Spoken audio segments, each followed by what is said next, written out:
mau bangun masjid, terus ditanya, seandainya masjid yang kamu bangun ini dinisbahkan ke orang lain, bukan atas nama kamu, atas nama orang, duitnya duit kamu, tapi dianggapnya itu masjid ditaruh nama orang, bukan nama kamu, kira-kira ada ganjelan nggak di hati? Oh banget, bukan ganjelan lagi, kesel, saya dikenal. Itu namanya teriak.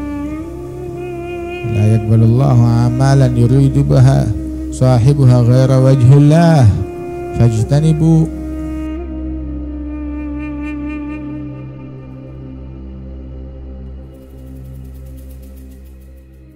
Ada lagi kelompok hartawan, dia prioritasnya bangun masjid. Dia bangun pesantren, dia bangun ini dan itu. Kenapa emang jelek? Bagus, tapi satu hal, saya mau nama saya ditulis. Kalau perlu masjidnya namain masjid saya, jembatannya namain jembatan saya, jalanannya namain jalanan saya, pesantrennya namain pesantren saya, perpustakaannya namain perpustakaan saya. Subhanallah. Bahkan di antara mereka itu menganggap enggak saya ikhlas. Tapi kalau ngelihat nggak ada nama dia di situ, hatinya berat, hatinya sedih, sumpah, stres, nggak nerima. Ada orang datang ke Imam Al-Haddad, urid dan abnul masjid. Saya mau bikin masjid, boleh gak? Bagaimana pendapatmu? Imam Al-Haddad bilang begini, duitnya udah ada, sudah siap. Bagaimana kalau tuh duit sini? Saya yang bangunin masjid buat kamu. Kamu nggak usah tahu masjidnya ada di mana. Pokoknya kamu dapat pahala masjid. Biar kamu kalau nggak tahu begitu jadi ikhlas. Dan kalau lebih ikhlas, dan orang kalau ikhlas diterima amalannya oleh Allah Ta'ala. Kira-kira kalau itu duit kamu serahin ke saya yang aturin, saya bangunnya di mana, pokoknya jadi, saya jamin itu masjid jadi. Ya, kamu kan yakin percaya sama saya, dan kamu dapat pahala masjid.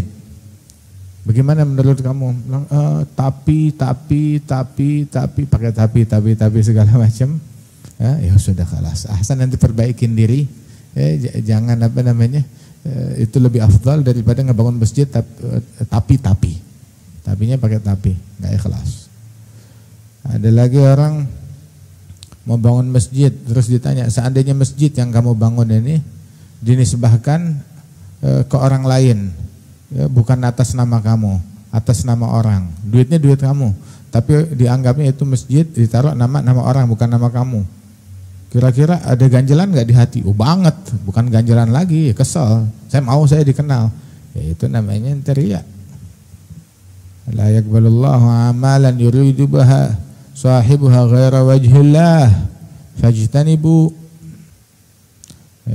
Allah nggak nerima amalan apabila dalam amalan tersebut yang dicari selain Allah Subhanahu wa taala. Wa alam bi anna riya yulgika fil atabi. Riya bikin capek, bikin penat. Capek, orang riya itu capek. Orang tuh kalau riya capek banget. Harus bersandiwara tiap saat, tiap waktu. Orang yang riya itu capek. Ada lagi orang pengen bikin masjid 10, 20, 30 dia bikin masjid. Dia hiasin dengan hiasan-hiasan yang indah, yang membuat hati orang yang sholat lalai kepada Allah Ta'ala saat ngelihat tuh hiasan-hiasan. Di kampungnya banyak fuqara wal masakin yang kesusahan, yang kesulitan. Itu kaum Hawariyin bilang ke Nabi Isa waktu ngelihat tuh, unzur ila hadzal masjid ma ahsana, lihat tempat ibadat ini alangkah indahnya.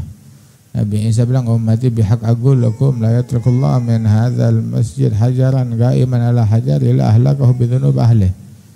Innallaha la ya'ba bil-dhahab wal-fiddah wa la bihadzal hijara allati tujibukum syai'a wa inna ahabbal asya'i ila Allah al-qulub as-salihah. Yang disukai oleh Allah Ta'ala ini bukan bangunan begini, bukan emas, bukan perak, bukan bebangunan, tapi yang disukai oleh Allah Ta'ala adalah hati-hati yang suci, yang murni. Abu Darda bilang, idza zakhartum masajidakum wa halaitum masahifakum faddamar alaikum. Kalau kalian lebih memilih menghiasi masjid, menelantarkan Quran, masjidnya bagus, dalamnya nggak ada orang, Masjidnya bagus, nggak ada yang tahajud. Masjidnya bagus, nggak ada yang sujud di dalamnya. Untuk di dalam tahajud, dalam linangan air mata. Itu apabila orang lebih fokus menghias masjid, tapi nelantarin sholat, nelantarin sujud, menelantarkan Al-Quran, menelantarkan Qiyamul Lail, ya maka tunggu deh saat kehancurannya. Bukan bangunan yang diminta sama Allah Ta'ala, tapi kegiatan. Nah, kegiatan bangunan adalah untuk mensupport daripada kegiatan-kegiatan yang ada. Makanya segala sesuatu harus pakai ilmu. Atau orang hartawan, ahli politik, pemilik harta harus ada ilmunya. Kalau enggak salah amal, salah di dalam beramal, enggak tepat.